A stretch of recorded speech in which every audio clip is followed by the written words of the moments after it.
High guys, good evening. আশা করছি আপনারা ভালোই হবেন। আমিও মোটামুটি ভালোই হচ্ছি। আর এখনই আমি দুটো ভিডিও বানালাম। আজকে আমাকে খুব ইচ্ছা হলো ডান্স করার, তাই জন্যই আমি এখন ডান্স করলাম। কেন কি একটু ওয়েট লস হয়ে যায়, একটু মুডটাও ফ্রেশ হয়ে যায় আমার, তাই জন্য আমি এখন ডান্স করলাম। ডান্স করে দেখবেন দুটো শর্টস ভিডিও বানালাম।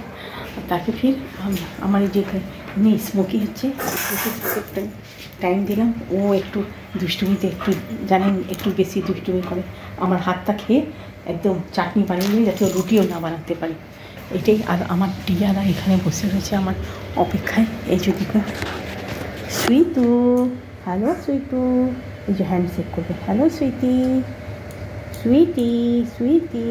এখন সুইটি হ্যাঁ হ্যালো করলো।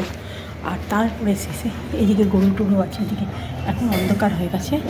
এই যেদিকের ভিউসটা দেখুন কত সুন্দর লাগে। এদিকে পুরো দিনের বেলা পুরো এখনও গরু আছে, আর কিছু লাইট নেই ওদিকটায় বাগানটাতে, এই জন্যই আপনারা গরুকে এখন দেখতে পাবেন না। সব ওদিকে চুপচাপ শুয়ে রয়েছে, কেউ দাঁড়িয়ে রয়েছে, কেউ বসে রয়েছে, ঠিক আছে। আর আমি এখানে এখন আমার রান্না কমপ্লিট হয়ে গেছে, তাই জন্যে আজকে রান্না এই জন্যই কমপ্লিট আর হয়ে গেলো। দিনের ছিল ডাল আর আলু পোস্ত, একটু বেশি করেই বানিয়ে রেখেছিলাম, তাই জন্য রাত্রে আমাকে কোনো লোডিং হলো না, খালি গরম গরম একটু ভাতটা ফুটিয়ে নিলাম, তাই জন্য আমি ফ্রি হয়ে গেলাম।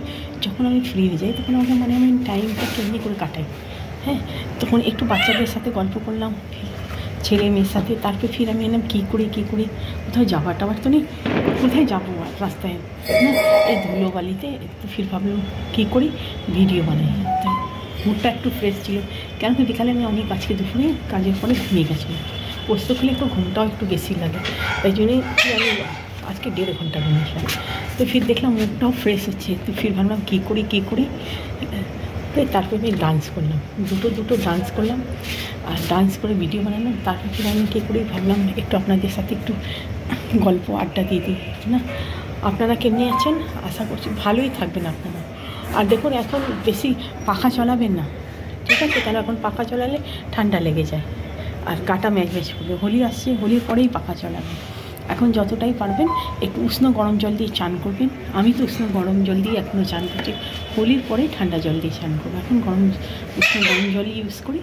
আর তারপরে যতটা পারবেন আপনারা ওই ধুলো বালির থেকে বেঁচে থাকবেন, কেন কি ধুলোতে ডাস্টে এখন সর্দি হবে, কাশি হবে, জ্বর হবে, ঠিক আছে। আমার কথাগুলি আপনারা কি যে ফলো করেন কিনা আমি জানি না, ঠিক আছে। এই যে দেখুন আমাদের এদিকটা দেখতে পাচ্ছেন, এদিকে এই যে একটা লাকড়ি রাখা হচ্ছে এদিকে, এদিকটা, ঠিক আছে। ভিডিওটি ভালো লাগলে একটু লাইক করবেন, ঠিক। আমি চলি এবার একটু দেখি ঘরে। Tata, bye bye, good night.